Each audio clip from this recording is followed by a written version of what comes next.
Phone చేతిలో ఉంటే చాలు, జీవితం క్షణాల్లో సమాధైపోతుంది. సరదాగా మొదలైన గేమ్ బతుకునే బలి తీసుకుంటుంది. ఆన్లైన్ బెట్టింగ్ యాప్స్ మాయలో పడి కరీంనగర్లో మరో నిండు ప్రాణం గాల్లో కలిసిపోయింది. చేతికి అందొచ్చిన ఆ కొడుకు అప్పుల ఊబిలో కూరుకుపోయి ఉరికొయ్యకు వేలాడితే అది చూసి తల్లడిల్లుతున్న ఆ తల్లిదండ్రుల కడుపు కోతకు సమాధానం చెప్పేదెవరు?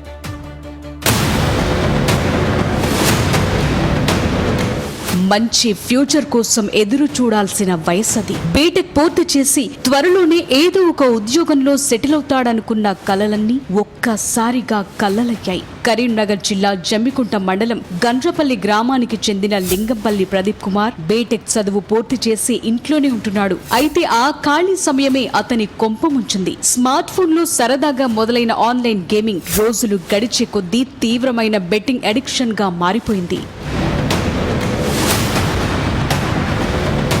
ఆటలో డబ్బులు పోతున్న కొద్దీ ఎలాగైనా పోయిన మనీని రికవర్ చేయాలనే వెర్రి వ్యామోహంలో పడిపోయాడు ప్రదీప్. అందుకోసం క్రెడిట్ కార్డుల నుంచి విపరీతంగా అప్పులు చేసి బెట్టింగ్ లో తగలెట్టేశాడు. ఆడే కొద్దీ గెలవటం దేవుడెరుగు. అప్పుల కొండ అలా పెరిగిపోతూ వచ్చింది. చివరకు అప్పులు తీర్చడానికి రూపాయి లేదు. ఈ విషయం ఇంట్లో పేరెంట్స్ కి చెప్పుకోలేక తీవ్రమైన డిప్రెషన్ లోకి వెళ్లిపోయాడు. సైలెంట్ గా కుమిలిపోయిన ప్రదీప్ ఇంట్లో ఎవరు లేని టైం చూసి ఉరేసుకుని సూసైడ్ చేసుకున్నాడు.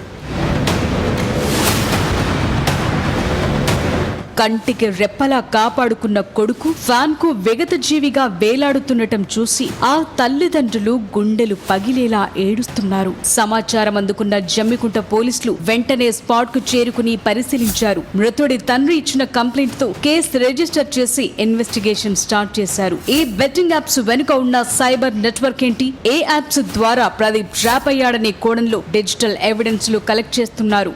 ఈజీ మనీకి ఆశపడి ఆన్లైన్ బెట్టింగ్ యాప్స్ ఊబిలో పడితే ప్రాణాలు గాల్లో కలవటం ఖాయమని ఈ ఘటన మరోసారి నిరూపిస్తోంది.